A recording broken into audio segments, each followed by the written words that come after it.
राधे राधे दोस्तों। तो जैसे कि आप लोग जानते हैं कि गुरुदेव के कहे अनुसार हनुमंत अपनी बेटी के लिए पूजा करते हैं ताकि उनकी बेटी अच्छी हो जाए। जैसे कि आप लोग पिछली कहानी में देखें, लेकिन ये सीन वो भूल नहीं पाते हैं कि देव वसुधा को गोदी में उठा करके चल रहा था और जिस तरह से वसुधा और देव एक दूसरे को देख रहे थे, ज़रूर कोई बात है। ये हनुमंत को ये बात खाई जा रही है कि आखिर क्या बात है। ज़रूर कोई चक्कर है जो छोटे हुकुम और वसुधा में चल रहा है। कहीं ऐसा तो नहीं कि प्रेम प्रसंग चल रहा है, क्या है मुझे पता लगाना पड़ेगा।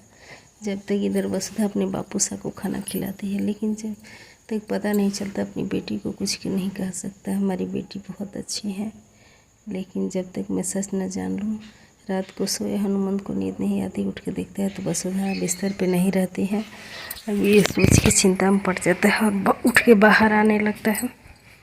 बाबा जी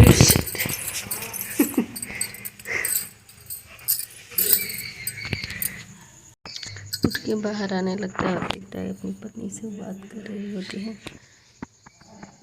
बात कर रहे होता है और देखता है कि वसुधा सोई हुई है।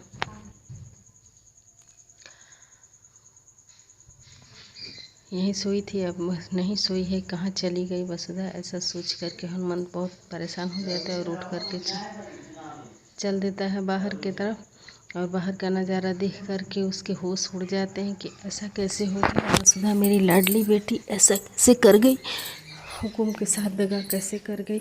छोटे हुकुम के साथ ये तो प्रेम प्रसंग चल रही है, ये इतने करीब कैसे आ गई।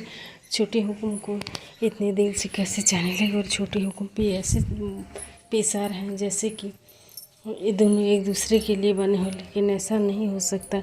मैंने जिसका नमक खाया है उससे नमक हरामी नहीं होने दे सकता। ऐसा सोच करके हनुमंत बहुत परेशान हो जाते हैं।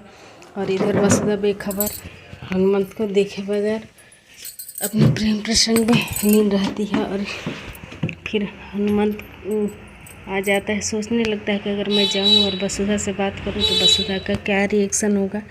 ऐसा सोचने लगता है हनुमंत, तो वो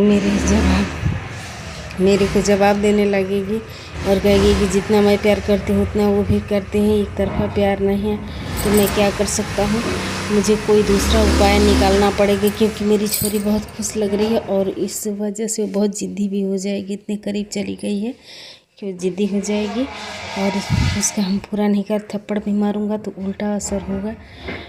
इसलिए उल्टे पांव हनुमंत लौटने को सोचते हैं कि लौट जाने में ही भलाई है, उससे बहस करने में कोई भलाई नहीं है। ऐसा सोच करके भारी मन से हनुमंत पीछे की तरफ अपना कदम खींच लेते हैं। आगे बढ़ते बढ़ते पीछे की तरफ हो जाते हैं। किसके आगे मैं अगर बढ़ूं तो मेरे और मेरी बेटी के दोनों के लिए खतरनाक साबित होगा। इससे अच्छा है कि मैं चल जाऊं यहाँ से। और फिर सीढ़ियों से होते हुए ऊपर की तरफ चल जाते हैं, लेकिन सोचते हैं दिमाग में कि कोई ना कोई उपाय तो निकालना ही पड़ेगा।